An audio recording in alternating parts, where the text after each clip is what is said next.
Before he died last week, that'd be last week 1 month, Cameron often stated he didn't have any friends. He complained about how isolated our little cabin atop of Lookout Mountain was, how equidistant we were from any civilization. This man with no friends seemed to have friends pop up who lived in at least half the states, 5 countries, and 2 continents, judging from the emails. And the text calls and condolences and queries continue to come in. No friends. I still have about 200 contacts on his cell phone. No friends? This man could talk to anyone. From a retired British doctor who was in Bordeaux for his daughter's wedding, to a London cab driver, Spanish bus drivers in the Alps, Vietnamese refugees seeking help after Katrina, our gay Dutch B&B owners, and to German cops for directions. No friends? If the man had no friends, it was because he was too busy talking to, engaging with, flirting with his next victim. I put so many miles on my pedometer at our fetish parties, trying to keep up with him, that I lost weight at every event we ever attended or hosted.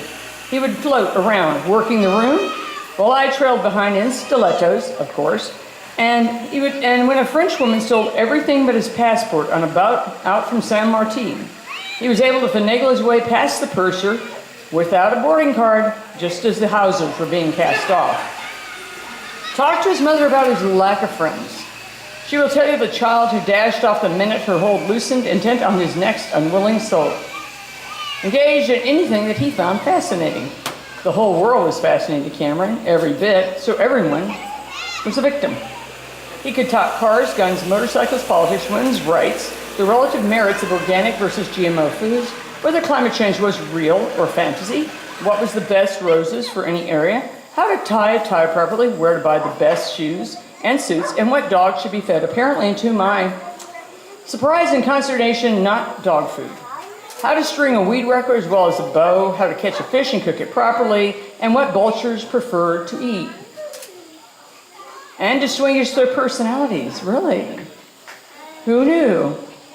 The boy never found a person or a subject on which he could not expound. His poor parents spent half their lives buying him the latest gadgets for his latest hobby, and the other half tracking him down and wandered off to find someone else of interest. As a natural introvert, yes I am, Cameron's version of no friends felt rather like the gala opening of a New York nightclub to me. He knew more people than the president, and that's not hyperbole. His Rolodex was full when I met him. I mean, bursting with people he knew, loved, or partied with. And if anybody needed it, he was the connector we all craved. He knew someone who just might have the tools, skills, know-how, expertise, or connections to solve your problem. When we opened our store in downtown Chattanooga in 2004, we hadn't received all the shipments we had been promised, but we were determined to open on that date anyway. In order to have enough inventory, he fattened up the stock by pulling out many of his own clothes. And if you've ever seen his closets bordering 3 states, that didn't make a dent. And put sold on the tag so that we looked less like the Somali dress shop in downtown Mogadishu. Our first fancy dress party about 4 months after we opened was what he called a stone soup affair. It started with him turning to me one morning across breakfast and saying, "We don't have any money for advertising." We didn't have any money for anything. I responded with, "Yeah, and." He goes, "Well, we need a party, a really big party, a big one with performers and musicians, a DJ, a cash bar, lights and models wearing our clothes." And I looked at him appalled. I asked where he thought that money for all this was going to come from.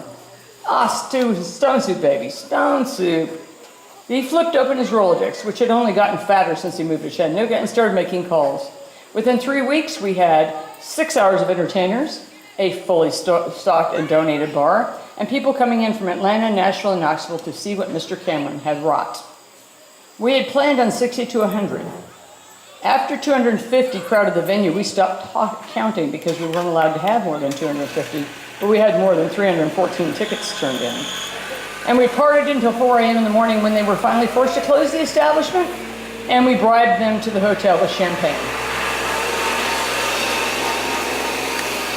So for a man, it is tough with a man with no friends. Last page. Sometimes you have to adopt a homeless English Mastiff, 2 half-Rottweilers, your girlfriend's antique collie, a slightly demented calico cat, 2 vultures, multiple hummingbirds, and any other creature you can find and defeat. A man's got to have companionship. So for those who have never gotten a chance to meet Cameron, please have a little sympathy for me. I barely made it through cell phone buddies and have yet to start on that Rolodex. God bless the child. I'll never find another one like him, and there aren't any more out there with the toughness of his father, Carl, or the charm of his mother, Charlene. There is one out there, ladies. I got him, and I am certain he has the angels on speed dial.